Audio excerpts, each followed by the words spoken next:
Et voilà, la journée de travail est terminée, on va pouvoir un petit peu se reposer et on va faire comme beaucoup de Français, c'est-à-dire on va passer pas mal de temps sur les réseaux sociaux.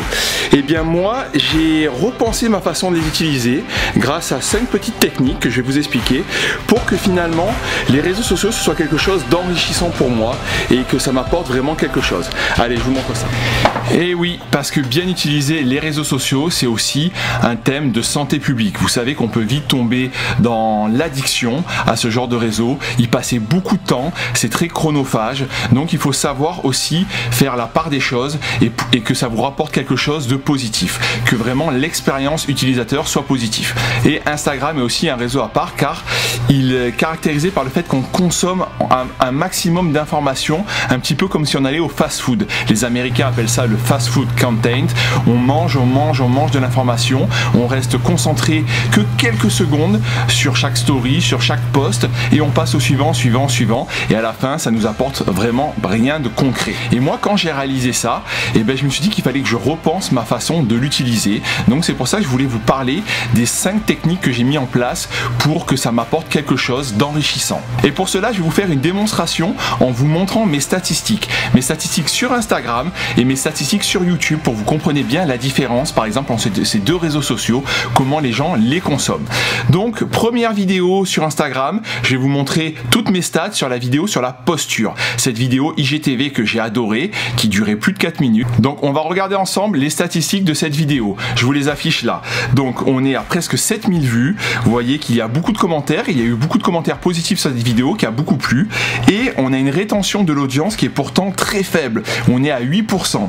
Donc vous remarquez que avant les 1 minute, il y a quasiment 75% des gens qui ont arrêté cette vidéo, qui ne la regardent plus. Donc ils ne vont pas aller jusqu'au bout de l'information. Pourtant elle a été assez riche en informations cette vidéo. Donc au bout d'1 minute, on passe à autre chose et ça nous intéresse déjà plus.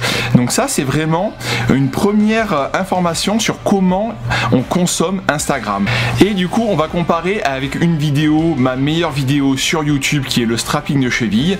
Et là vous allez voir qu'il y a plus de 8000 vues. Donc la vidéo marche bien. Et le taux de rétention il est beaucoup plus important. En moyenne, on a 61,7% des gens qui vont voir la vidéo et à la moitié de la vidéo, il y a encore 75% des gens qui sont en train de la regarder. Vous imaginez l'énorme différence entre les deux de rétention d'audience. Ça intéresse beaucoup plus de gens sur YouTube. Alors premier point, j'ai mis en place un rappel d'activité quotidienne. C'est-à-dire moi, j'ai réglé ça sur 50 minutes. Au bout de 50 minutes d'utilisation d'Instagram, Instagram va m'envoyer un message pour me dire attention, tu as dépassé ton délai d'utilisation quotidienne. Ça c'est très simple, je vous montre. Vous allez dans les réglages et vous allez définir votre rappel quotidien. Ça évite que Instagram soit trop chronophage pour vous et que vous y passiez trop de temps. Moi je sais qu'au bout de 50 minutes quand j'y suis, soit j'ai encore quelques petits trucs à faire et je vais un petit peu dépasser mais pas beaucoup, ou sinon je me dis bon basta pour aujourd'hui, je passe à autre chose, on verra ça demain. Deuxième point, j'ai fait un tri dans les comptes que je suis pour avoir que des comptes qualitatifs, avec du contenu qualitatif et qui m'enrichissent vraiment personnellement, qui me poussent à la réflexion. Voilà, j'ai fait un gros tri. Pour moi, tous les comptes par exemple ou lifestyle où on raconte un petit peu sa vie, ça ne m'intéresse pas vraiment. Et tous ces comptes là, j'ai fait le tri, je les ai enlevés et je garde vraiment que ceux qui m'apportent. Donc à vous de mettre le curseur à la zone qui vous intéresse pour que vous ayez vraiment que du contenu intéressant, que du contenu qui vous enrichisse. Mais prenez le temps de réfléchir sur ce point, passez chaque compte en revue et posez-vous la question, qu'est-ce que ce compte m'apporte réellement? Troisième point, j'ai mis certains comptes en sourdine. Il y a une option, oui, quand vous allez dans l'option vous abonner, vous avez une option pour mettre en sourdine soit les stories, soit les posts. Donc si vous voulez pas froisser des susceptibilités et rester abonné à certains comptes, mais ou ne plus avoir leur story ou ne plus avoir leur post, vous pouvez faire ça. Ça c'est une option qui est intéressante. Quatrième point que j'ai mis en place, quand je suis sur un compte maintenant, j'essaie de prendre le temps et de regarder l'intégralité du post, de lire si c'est une photo, de lire tout le texte, quand il y a une story, de regarder, vraiment de m'y intéresser et pas juste cliquer sur les côtés pour faire vite défiler ou faire un double tap et passer à un autre post. Je prends le temps et si jamais je remarque que je veux zapper, je me pose la question pourquoi. Et dans ces cas-là, je reviens à mon point 2 et mon point 3. Peut-être que ce compte-là ne m'apporte pas assez, Donc il faut revoir ma stratégie vis-à-vis de ce compte-là. Et point numéro 5, j'ai supprimé toutes les notifications d'Instagram pour que Instagram ne soit plus intrusif dans ma vie.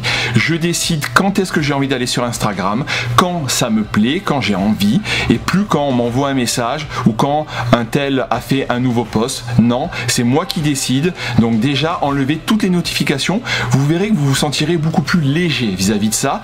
Ce sera beaucoup moins agressif pour vous. Donc faites-vous un petit bilan de comment vous utilisez ce réseau social. Si vous mangez ça comme vous allez au fast-food ou si au contraire vous prenez du temps pour regarder des comptes avec un contenu de qualité et vraiment vous enrichir, vous pousser à la réflexion. C'est vraiment deux choses complètement différentes. Voilà, c'était les 5 choses que j'ai changées dans ma façon d'utiliser Instagram pour que ce soit stimulant intellectuellement. J'espère que ça vous aura plu. N'hésitez pas à vous abonner à ma chaîne YouTube Monsieur Clavicule en cliquant là et surtout à mettre un petit pouce vers le haut si ça vous a plu, un petit commentaire si vous voulez qu'on en parle, partagez autour de vos amis et on se retrouve avec d'autres vidéos très bientôt. Bye bye.